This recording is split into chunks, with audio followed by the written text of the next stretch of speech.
Shalom Sobat STTII yang terkasih di dalam nama Tuhan Yesus Kristus. Puji Tuhan, bersyukur pada kesempatan yang sungguh luar biasa ini merupakan sebuah anugerah Tuhan. Kita dapat kembali berjumpa dalam program Renungan Pagi di STII Yogyakarta. Sebelum kita menapaki setiap kehidupan kita, baik itu entah aktivitas maupun tanggung jawab kita, mari kita merenungkan betapa kebaikan Tuhan di dalam setiap kehidupan kita, melalui setiap kebenaran firman Tuhan, supaya di dalam kita menjalani aktivitas kita, Tuhan senantiasa menuntun dan apa yang kita kerjakan sesuai dengan kehendak-Nya. Sebelum itu, mari kita bersatu di dalam doa. Bapa yang baik, Allah yang kami sembah di dalam nama Tuhan Yesus Kristus, kami bersyukur Tuhan, karena anugerah-Mu kami boleh ada sampai saat ini. Tuhan, kami mempersiapkan hati dan pikiran kita untuk siap merenungkan firman Tuhan, supaya sebelum kami mengawali pagi hari ini, biarlah kami terus diperbarui dengan firman Tuhan, supaya hidup kami, apa yang kami lakukan nantinya, sesuai kehendak-Mu yang terjadi. Terima kasih Tuhan, kami menyerahkan sepenuhnya ke dalam tangan-Mu, baik hamba-Mu yang akan menyampaikan, dan setiap kita yang mendengarkan, biarlah Roh Kudus-Mu yang bekerja. Terima kasih Tuhan Yesus, kami sudah berdoa dan mengucap syukur di dalam nama Tuhan Yesus. Haleluya. Amin. Sobat STII yang terkasih di dalam Tuhan, mungkin saat ini kita sedang di masa-masa kesulitan atau penderitaan. Nah, masa kesulitan ini terkadang membuat kita cemas, takut, bahkan kecewa. Nah, tema yang saya angkat pada pagi hari ini yaitu jangan tawar hati di tengah kesulitan. Mari kita buka Alkitab kita di dalam 2 Korintus 4 ayat 16 sampai yang ke-18. Demikianlah firman Tuhan, jangan tawar hati juga waktu menghadapi maut. Sebab itu kami tidak tawar hati, tetapi meskipun manusia lahiriah kami semakin merosot, namun manusia batiniah kami dibaharui dari sehari ke sehari, sebab penderitaan ringan yang sekarang ini mengerjakan bagi kami kemuliaan kekal yang melebihi segala-galanya. Jauh lebih besar daripada penderitaan kami, sebab kami tidak memperhatikan yang kelihatan, melainkan yang tak kelihatan.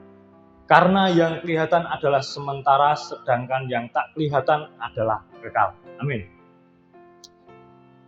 Sobat STII, dalam nats ini, di dalam surat Korintus, Rasul Paulus menasihatkan kepada jemaat di Korintus supaya jangan tawar hati juga waktu menghadapi maut. Nah, tawar hati ini secara sederhana bisa didefinisikan sebagai rasa kekecewaan, bahkan rasa takut. Nah, di sini dikatakan bahwa meskipun manusia lahiriah kami semakin merosot, namun manusia batiniah kami dibaharui dari sehari ke sehari. Kita tahu bahwa mungkin kita saat ini sedang mengalami kesulitan, bahkan penderitaan. Namun di sini dikatakan bahwa manusia lahiriah kami semakin merosot. Lahiriah di sini merujuk pada sebuah fisik kita. Mungkin semakin hari, semakin bertambah usia kita, semakin merosot lahiriah kita secara fisik, kulit kita, rambut kita, semakin hari semakin menua, atau jika dipandang secara lahiriah kita bisa mengalami sakit dan lain sebagainya. Tetapi sobat-sobat STII, janganlah hal itu membuat kita cemas, takut, dan lain sebagainya. Di ayat selanjutnya dikatakan, namun manusia batiniah kami dibaharui dari hari ke sehari. Nah, batiniah ini merujuk pada roh dan jiwa kita, meskipun tadi fisik kita semakin hari semakin menua, bahkan mengalami sakit, tapi jiwa kita, roh kita biarlah terus-menerus diperbarui di dalam Tuhan. Karena jika dilihat secara fisik ini mungkin tidak ada yang abadi, tetapi Biarlah kita terus-menerus memperbarui roh kita di dalam Tuhan melalui perenungan firman Tuhan dan melalui hubungan kita dengan Tuhan melalui doa dan lain sebagainya. Nah, Sobat STI, yang kedua, kemuliaan surga lebih besar daripada penderitaan. Kita tahu dalam pelayanannya, Rasul Paulus, jika kita lihat, mengalami begitu penderitaan yang sangat berat. Jika dilihat di dalam Kisah Para Rasul yang ke-14, di situ Rasul Paulus mengalami penolakan bahwa bahkan ia dilempar dengan batu. Di dalam 2 Korintus yang ke-11 juga ia didera, dikatakan di situ beberapa kali dia didera, bahkan dipenjara. Nah, kita tahu bahwa Rasul Paulus mengalami kesulitan-kesulitan di dalam kehidupannya, di dalam pelayanannya, yang bisa dikatakan berat. Namun kita bisa meneladani, di sini Rasul Paulus di ayat yang ke-17 mengatakan bahwa penderitaan yang ia alami itu bukan penderitaan suatu yang berat, tapi penderitaan yang ringan. Kita lihat, sebab penderitaan ringan yang sekarang ini mengerjakan bagi kami kemuliaan kekal yang melebihi segala-galanya. Rasul Paulus kembali lagi menegaskan bahwa setiap penderitaannya di dalam pelayanan, baik di dalam kesulitan, di dalam kehidupannya, bukan suatu hal penderitaan yang berat, namun penderitaan yang ringan. Lalu apa yang mendasari Rasul Paulus bisa mengatakan hal tersebut? Rasul Paulus tahu bahwa penderitaan yang dialaminya di dunia ini tidak kekal atau dikatakan sementara. Bahkan penderitaan yang dialaminya ini tidak lebih besar dari kemuliaan surgawi.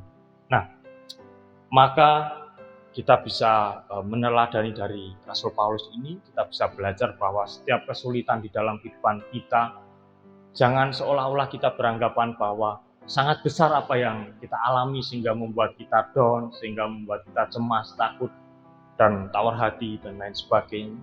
Mari kita melihat bahwa penderitaan yang kita alami ini terkadang Tuhan izinkan, bahwa penderitaan yang kita alami ini tidak lebih besar dari kemuliaan surgawi. Nah, dan yang ketiga, beriman di tengah kesulitan. Di ayat yang ke-18 dikatakan, sebab kami tidak memperhatikan yang kelihatan, melainkan yang tak kelihatan. Nah, melalui iman kita bisa melihat sesuatu yang tak kelihatan. Seperti di dalam Ibrani dikatakan bahwa iman merupakan bukti dari sesuatu yang tak kelihatan. Nah, saudara-saudara, di dalam pelayanannya atau mungkin Rasul Paulus mengalami sebuah kesulitan, ia tetap taat akan perintah Tuhan. Melalui ketaatannya, melalui kesetiaannya yang dilakukan, ini menumbuhkan rasa semangat di dalam ia menapaki setiap kehidupannya, baik dalam pelayanan juga. Jadi dia tidak memperhatikan sesuatu yang kelihatan, baik itu entah masalah dan lain sebagainya, dapat ia lewati karena ia punya iman yang teguh di dalam Tuhan. Nah, saudara-saudara, kita juga bisa meneladani dari Rasul Paulus. Meskipun ia dipenjara, meskipun bisa dikatakan dalam fisiknya ia dipenjara, tetapi ia tidak membiarkan pikirannya dipenjara, tidak membiarkan pikirannya di dalam penjara. Tuhan memakai ia walaupun di dalam penjara sekalipun, ia bisa menuliskan surat kepada jemaat-jemaat supaya dapat menguatkan iman kita. Nah, banyak orang di luar sana yang kebalikan dengan Rasul Paulus. Banyak orang di luar sana tubuhnya di luar penjara, tetapi mereka mempenjarakan pikirannya dengan berbagai kesulitan, bahkan berbagai masalah yang menimpa setiap kita. Nah, Sobat STI yang terkasih di dalam Tuhan, mari kita merenungi setiap kehidupan kita. Mari kita meneladani dari Rasul Paulus ini, meskipun mungkin kita dalam keadaan sulit, dalam penderitaan, tapi biarlah kita jangan memperpenjarakan pikiran kita, jangan membebani pikiran kita, karena kita percaya dan yakin ada pengharapan di dalam Tuhan. Nah, sebelum kita akhiri, bahwa tadi ada 3 poin, yaitu yang pertama, biarlah batiniah kita terus diperbarui, walaupun lahiriah kita semakin merosot. tetapi yang terpenting merupakan roh dan jiwa kita terus diperbarui di dalam Tuhan, supaya ketika kita menghadapi kesulitan itu tidak akan membuat kita takut, cemas, dan lain sebagainya. Yang kedua yaitu kemuliaan surga lebih besar daripada penderitaan. Setiap penderitaan bahkan kesulitan yang kita alami jangan kita pandang sebagai suatu hal yang memberatkan diri kita, tapi kita tahu bahwa penderitaan yang kita alami saat ini di dunia tidaklah kekal. Bahkan itu tidak lebih besar dari kemuliaan surgawi.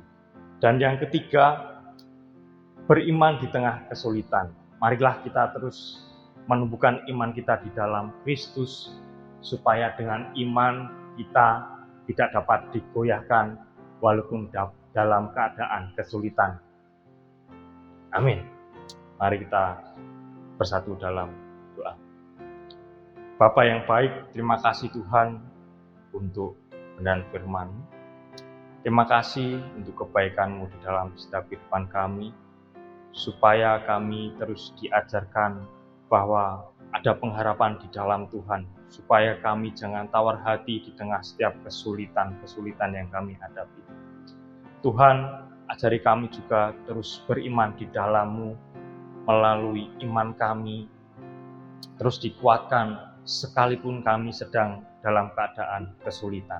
Terima kasih ya Tuhan, firman-Mu yang menguatkan hati kami, biarlah senantiasa dapat kami hidup di dalam setiap kehidupan kami. Dan kami menyerahkan untuk aktivitas kami dalam pagi hari ini selanjutnya, hanya ke dalam tangan Tuhan yang penuh kuasa. Kami sudah berdoa dan mengucap syukur, haleluya. Amin.